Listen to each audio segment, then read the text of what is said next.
Assalamualaikum warahmatullahi wabarakatuh. Selamat pagi. Hari ini kita akan belajar tentang magnet dan induksi elektromagnetik. Nah, apa sih magnet itu sebenarnya? Ya, pada zaman dahulu sebelumnya bahwa dikenal ada sebuah batu ya.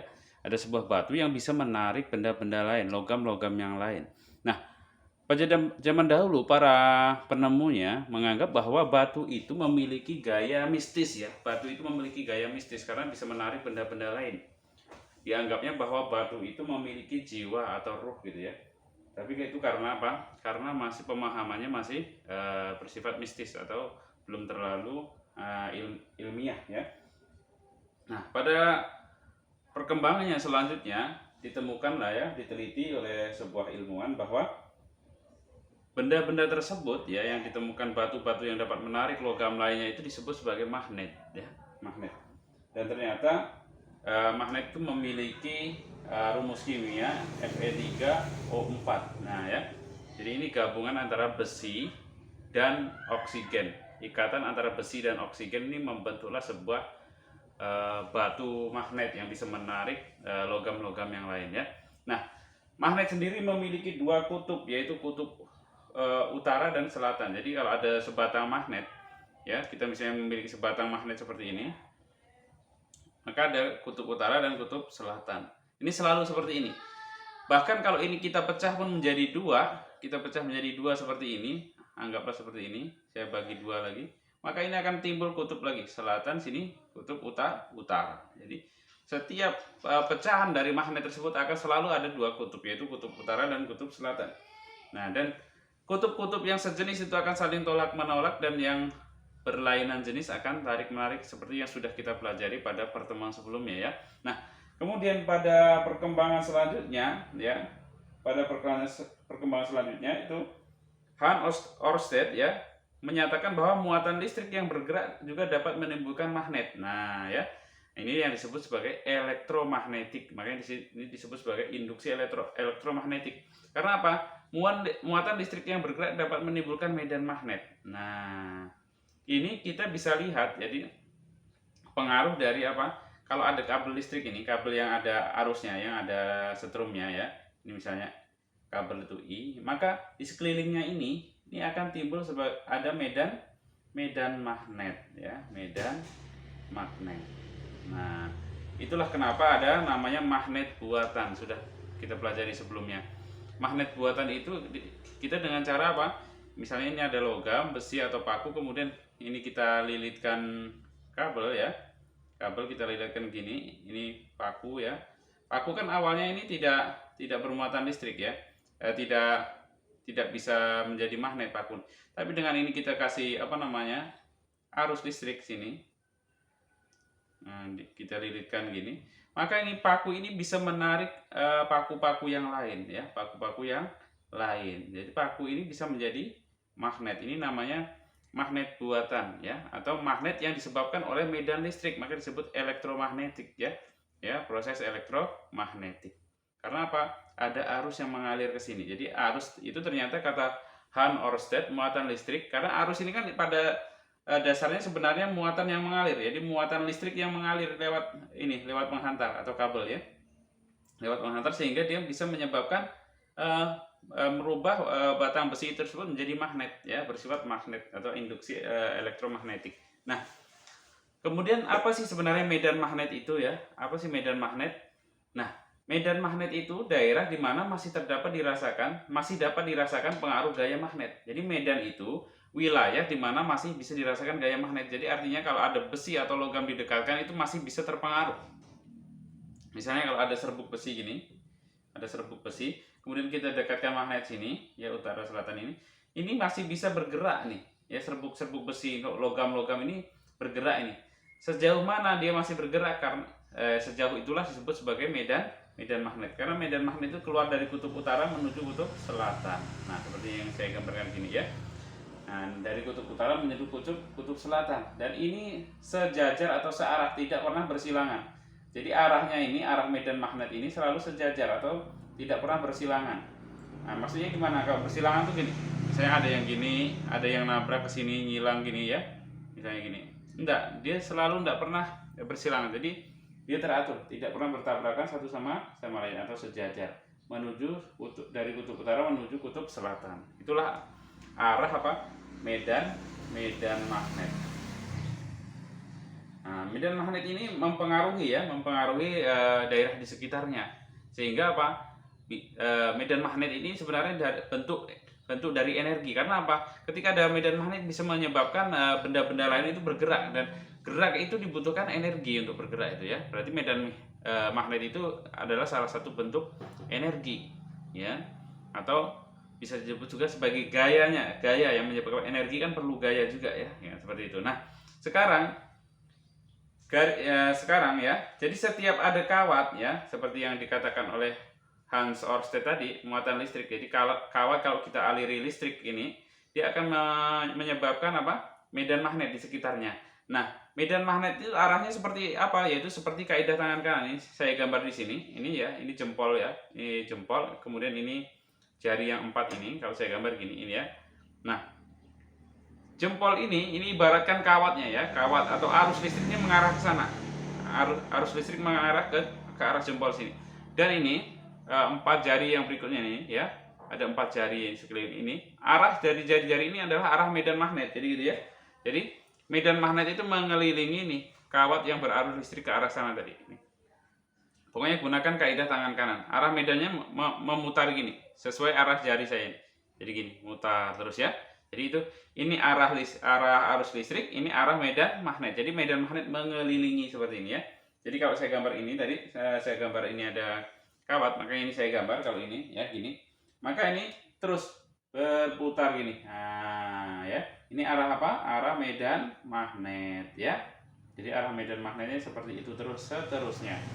Nah, jadi semakin besar arus listrik semakin besar, maka ini semakin rapat medan magnetnya yang berada di sekitar kawat berarus tersebut. Seperti itu ya. Nah, jika ada suatu benda ya, besi. Nah, besi ini awalnya susunannya ya, susunan apa namanya?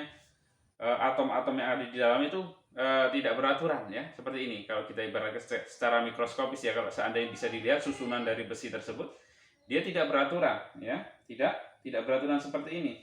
Namun ketika dia didekatkan dengan sebuah medan magnet atau berada di antara medan magnet utara dengan selatan, maka akan menyebabkan besi ini ya, besi yang netral ini menjadi arahnya searah ya.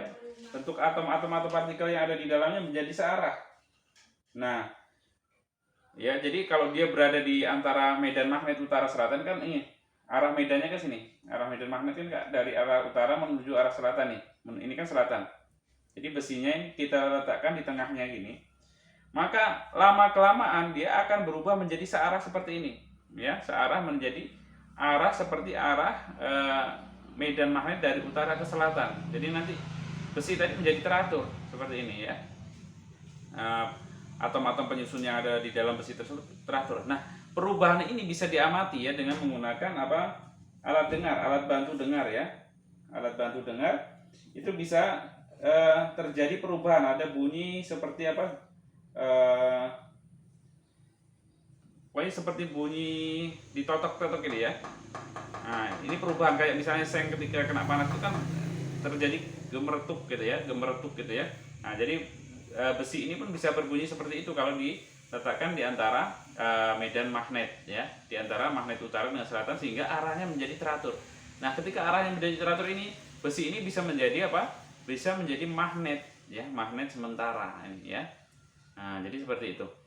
Kemudian yang akan kita pelajari selanjutnya adalah tentang gaya magnet atau F. Gaya magnet itu rumusnya adalah B dikali I dikali L kali sin theta ya. Nah, B itu apa? Jadi B itu medan magnet, kuat medan magnet. B itu medan magnet ya. Nah, kalau I itu apa? I itu adalah arus listrik. Nah, arus listrik.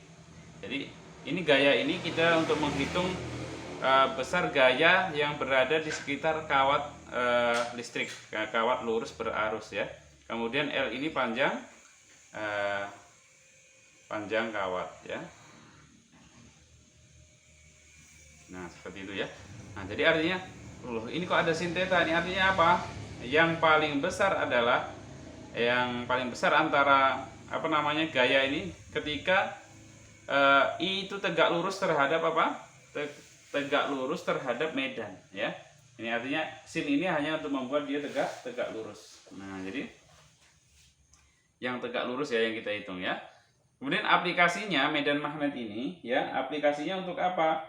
Yaitu aplikasinya penggunaan dari medan magnet ini atau induksi elektromagnetik ini yang pertama adalah untuk meter listrik.